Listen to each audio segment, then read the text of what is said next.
Sekarang nih. Kamu nanya.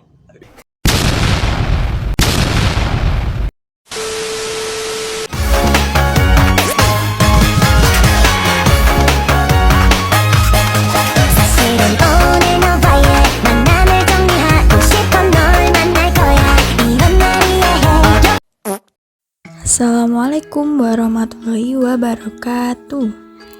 Dalam video ini saya akan menceritakan tentang upaya Nabi Muhammad SAW dalam menegakkan kesepakatan perdamaian dengan kelompok non-muslim.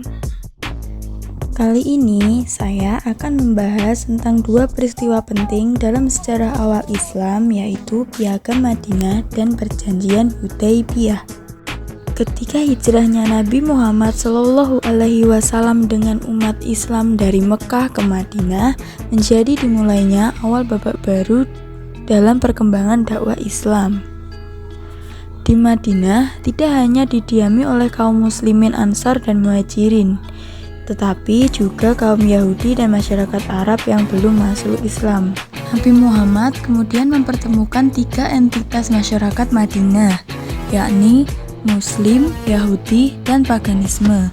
Kaum Muslim terdiri dari kaum Muhajirin dan kaum Ansor, sedangkan kaum Yahudi terdiri dari Bani Qainuqa, Bani Nadir, dan Bani Khuraizah. Berdasarkan kondisi ini, maka masyarakat Madinah pada saat itu adalah komunitas yang pluralistik.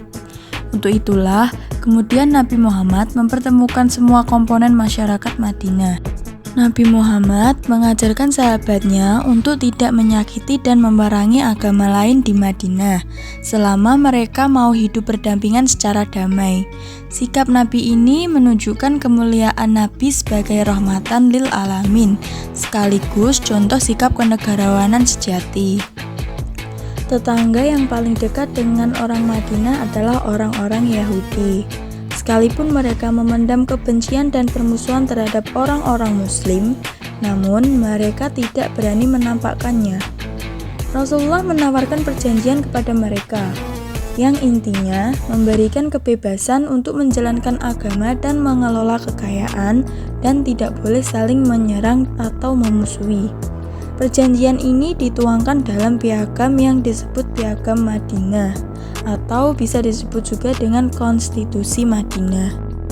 Kesaktian Piagam Madinah yang memancar melalui pasal demi pasal yang terkandung di dalamnya mampu mendamaikan dan mengikat berbagai kelompok suku dan golongan dalam masyarakat Madinah, serta menyatukan umat Islam pendatang dari Mekah dengan penduduk asli Madinah secara umum. Isi dari Piagam Madinah antara lain, yang pertama, semua kelompok yang menandatangani piagam merupakan suatu bangsa. Kedua, masing-masing kelompok bebas menjalankan ajaran agamanya tanpa campur tangan kelompok lain. Ketiga, bila salah satu kelompok diserang musuh, maka kelompok lain wajib untuk membelanya. Keempat, kewajiban penduduk Madinah, baik kaum muslimin, non-muslimin, atau bangsa Yahudi harus saling membantu dalam hal moral dan material. Yang kelima, mereka harus saling menasehati, berbuat baik, dan tidak boleh berbuat jahat. Yang terakhir, Nabi Muhammad adalah pemimpin seluruh penduduk Madinah dan dia menyelesaikan masalah antar kelompok. Selanjutnya adalah Perjanjian Hudaybiyah. Pada tahun ke-6 Hijriah, Rasulullah SAW bermaksud ke Mekah untuk melakukan ibadah haji beserta 1.400 orang kaum muslimin. Kedatangan Rasulullah dan para sahabatnya ini diketahui oleh kaum kafir Mekah. Mereka kemudian mengirim pasukan di bawah pimpinan Khalid bin Walid agar menghadang kaum muslimin di tengah jalan. Namun, pasukan tidak berhasil menemukan Rasulullah SAW dan sahabatnya karena Rasulullah menggunakan jalan lain menuju Mekah. Sebelum tiba di Mekah, Rasulullah berkemah di Hudaybiyah. Kemudian Rasulullah mengutus Utsman bin Affan untuk menemui kaum kafir Quraisy di Mekah dan menyampaikan bahwa tujuannya ke Mekah untuk beribadah haji. Ketika tiba di Mekah, Utsman menemui perundingan yang alot. Akibatnya, Utsman terpaksa tinggal lebih lama di Mekah. Di tengah situasi yang meresahkan ini, tersebar isu bahwa Utsman telah dibunuh oleh kaum kafir Quraisy. Mendengar kabar itu, Rasulullah segera mengumpulkan para sahabat untuk menanyakan kesediaan mereka untuk selalu setia kepada Rasulullah dan tidak akan meninggalkan beliau.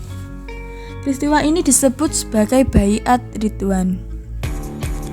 Menyadari situasi yang semakin genting, kaum Quraisy mengutus Suhail bin Amr untuk membahas perjanjian damai dengan Rasulullah SAW. Perundingan Suhail dengan Rasulullah yang disaksikan oleh para sahabat tersebut berlangsung lama. Apalagi Suhail ngotot menyodorkan poin yang tidak bisa ditawar, seperti rombongan Rasulullah harus kembali ke Madinah dan baru boleh datang ke Mekah pada tahun berikutnya. Akhirnya pada perundingan tersebut muncul kesepakatan yang dinamakan Perjanjian Hudaybiyah. Adapun isi dari Perjanjian Hudaybiyah yaitu yang pertama, kedua belah pihak bersedia menghentikan gencatan senjata selama 10 tahun. Kedua, setiap orang diberi kebebasan untuk memilih menjadi pengikut Nabi Muhammad atau menjadi bagian dari kaum kafir Quraisy. Yang ketiga, kaum muslimin wajib mengembalikan orang Mekah yang menjadi pengikut Nabi Muhammad, sedangkan kaum Quraisy tidak wajib mengembalikan orang Madinah yang menjadi pengikut mereka. Yang keempat, kunjungan rombongan umat Islam untuk menunaikan ibadah haji ditangguhkan pada tahun berikutnya. Lama kunjungan yaitu paling lama adalah 3 hari dan tidak diperbolehkan membawa senjata. Hikmah yang dapat diambil di balik Perjanjian Hudaybiyah yaitu: pertama, banyak kaum kafir yang memeluk agama Islam. Contohnya Khalid bin Walid dan Amr bin As. Kemudian, pemerintahan Islam di Madinah mendapat legitimasi. Perjanjian Hudaybiyah secara tidak langsung mengakui status Nabi Muhammad sebagai pemimpin umat Islam dan kota Madinah, yang artinya perjanjian itu mencerminkan pengakuan kaum Quraisy terhadap pemerintahan Islam di Madinah. Kemudian, salah satu kesepakatan di Perjanjian Hudaybiyah adalah gencatan senjata selama 10 tahun. Kesepakatan ini memberi peluang kepada Nabi Muhammad dan para sahabatnya untuk makin memperluas dakwah Islam tanpa harus disibukkan dengan urusan perang. Cukup sekian sedikit penjelasan saya tentang upaya Nabi Muhammad SAW dalam menegakkan kesepakatan perdamaian dengan kelompok non-muslim.